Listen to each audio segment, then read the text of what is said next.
Hi there. Today in this session, I will discuss about operators in Java. Operators are the formula that can perform an operation involving the values of the operands. They are the special symbols that are used to perform any specific operation. That operation can be comparison, calculation, or computation and returns a result. They are taken from other languages and behave as expected. I should say that most of the programming languages or the scripting languages also have the common operators being used across. They can be categorized into a wider range, the entire range of operators as per their group.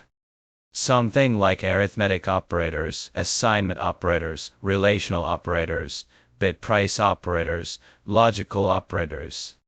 We do have ternary or conditional operator. In Java, we have one mode that is instance of operator.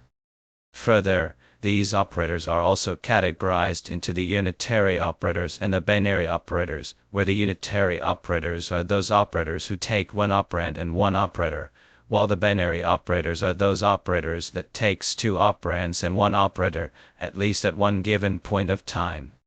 That's how operator plays an important role while doing any calculation, comparison, or computations.